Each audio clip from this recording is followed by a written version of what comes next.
Hi everyone, welcome back to my videos. I like to do a tutorial on some geometry problems that I've seen on competitions for juniors and seniors in high school. So let's take a look at this first problem. So we have a triangle and we have 9 equally spaced lines that are parallel to the base of the triangle, and we want to find the percentage of the triangle that's shaded in gray, so these gray stripes.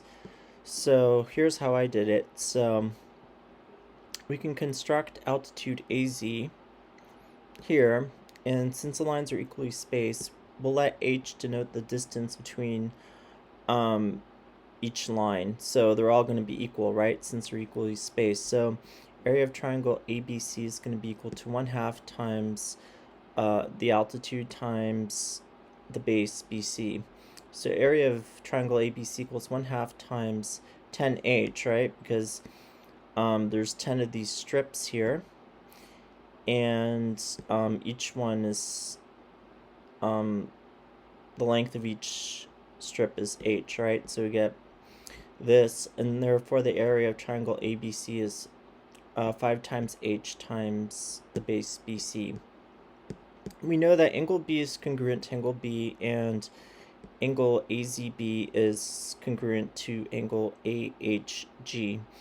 So by the angle postulative similarity, we get triangle AHG, this triangle here, is going to be similar to triangle AZB. And therefore, using the properties of similar triangles, we get length of AH over length of AZ equals length of HG over length of ZB. So we know that AH is going to be 9H, right? Because there's 9 of these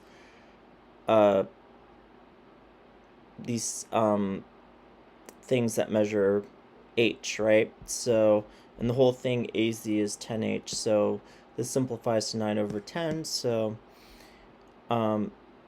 HG, this the length of this segment here is going to be 9 over 10 times the length of ZB. So in the same way, angle C is congruent to itself, and angle AZC is congruent to angle AHI because they're right angles, right?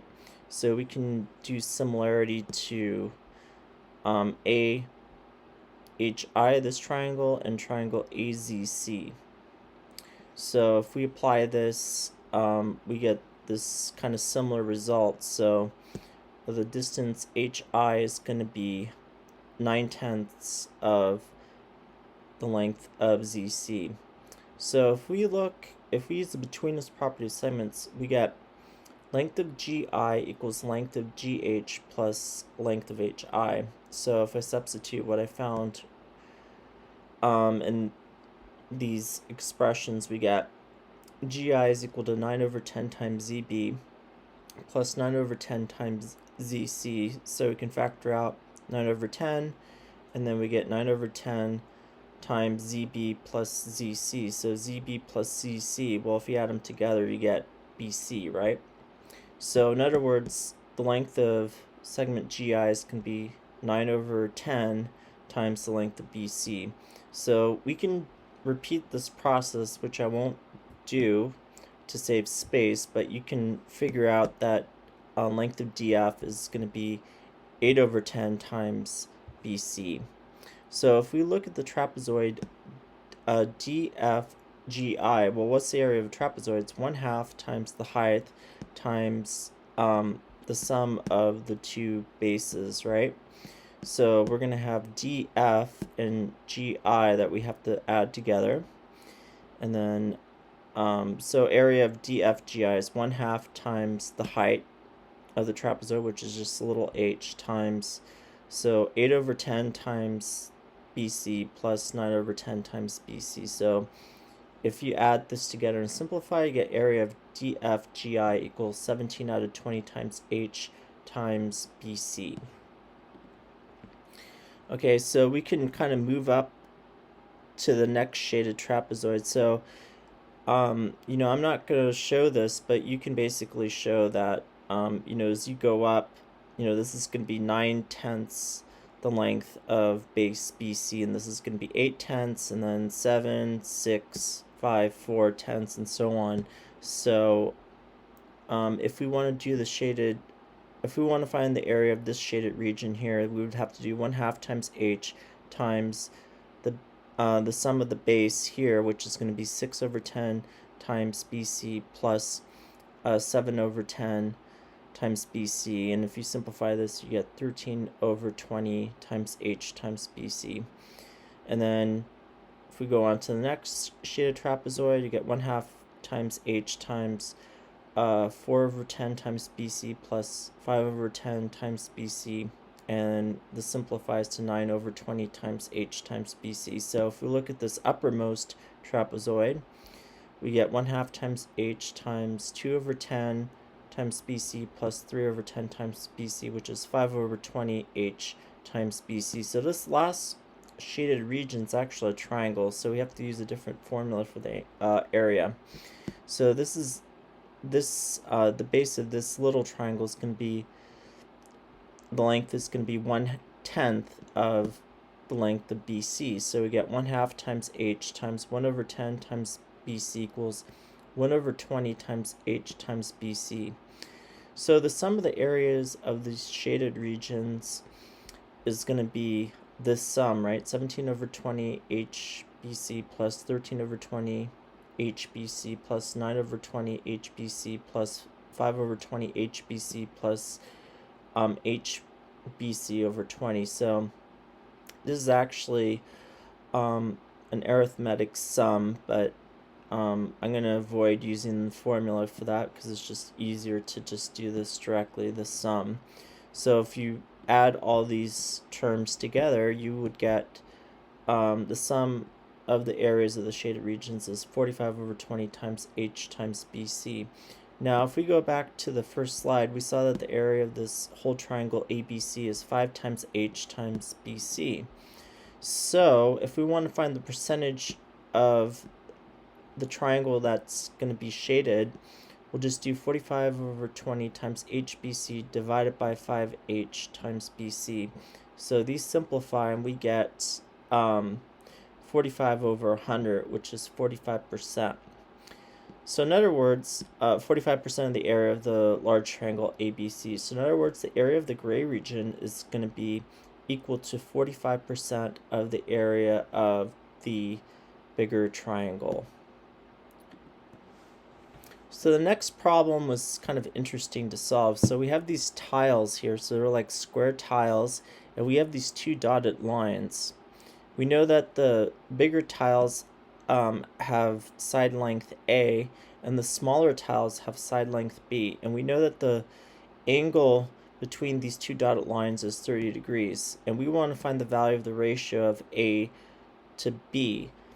So this one kind of really makes you think, and if you look at this kind of, so if I do this little square A, B, C, D, and then we do the side of a larger square, so this segment ED, and if you kind of like rotate it a little bit so it kind of like looks like this, then you can see that segment BC, right, is going to be a diagonal of the square, right?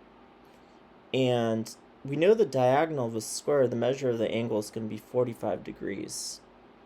So this angle, angle BCD, is going to measure 45 degrees. And we know that the measure of angle ECB is 30 degrees, right? Because that's the angle between the dotted lines. So if we add these angles together, we get angle ECD is going to be equal to 45 plus 30 degrees equals 75 degrees. So I should have actually put measure of angle ECB and measure of angle ECD, but just to be more precise, but we can still work with this, what we have. So we're going to actually use trigonometry for this. So we know that A divided by B is going to actually be equal to the tangent of angle ECD, and we know the measure of angle ECD is 75 degrees. So A over B equals tangent of 75 degrees. So I don't know what tangent of 75 degrees is, but we can use this formula for tangent. Tangent of x plus y equals tangent x plus tangent y divided by 1 minus tangent x times tangent y. So if we actually split 75 degrees into two sums, 30 degrees plus 45 degrees, well, you can construct this little table, trig table, and we know what 30, 45, and 60 degrees, we know what the sine cosines are going to be for those angles, and then we know that tangent is just sine divided by cosine. So, if we put in these values, we get tangent of 30 degrees is going to be square root of 3 divided by 3, and tangent of 45 degrees is going to be equal to 1. So we're going to substitute 30 degrees plus 45 degrees instead of 75 degrees and use this tangent formula. So we get tangent of 30 degrees plus tangent of 45 degrees divided by 1 minus tangent of 30 degrees times tangent of 45 degrees. And if I plug in these values, I get so tangent of 30 degrees is square root of 3 over 3, so we get square root of 3 over 3 plus tangent of 45 degrees, which is 1, and then 1 minus tangent of 30 degrees, which is square root of 3 over 3, times tangent of 45 degrees, which is 1, so this is going to be root 3 over 3 times 1, which is just root 3 over 3, right? So tangent of 75 degrees is equal to, so I'm going to multiply by the conjugate, right? So 1 plus square root of 3 over 3 over 1 minus root 3 over 3 times 1 plus root 3 over 3 divided by 1 plus root 3 over 3. So if you simplify this, you get 1 plus square root of 3 over 3 squared, and then this is going to be divided by 1 minus 1/3, and so 1 minus 1/3 is 2/3, right? And if you expand this and simplify this, you get 2/3 plus 2 times square root of 3 divided by 3 over 2/3, and then you can just simplify this to 1 plus square root of 3. So we find that the ratio of A to B is going to be equal to tangent of 75 degrees, and we know that tangent of 75 degrees is 1 plus square root of 3. So the ratio of A to B is going to be 1 plus the square root of 3. So this was definitely a cool problem to solve. It used some trigonometry. I'm not sure, you could probably solve this without using trigonometry, but I thought that it might be easier, and since this is on this was a test question for juniors and seniors in high school, I assume that the people who are taking the tests have at least a little bit of exposure to trig, so that makes things nice and neat. So yeah, so this was a really fun problem to solve. It was definitely all these problems that are on competitions, obviously they're very hard, but if you're not in a competition, if you're just solving them just to solve them for fun, or just to challenge yourself, they're definitely very thought-provoking, and I love kind of writing up these solutions. So hopefully my answers will help people who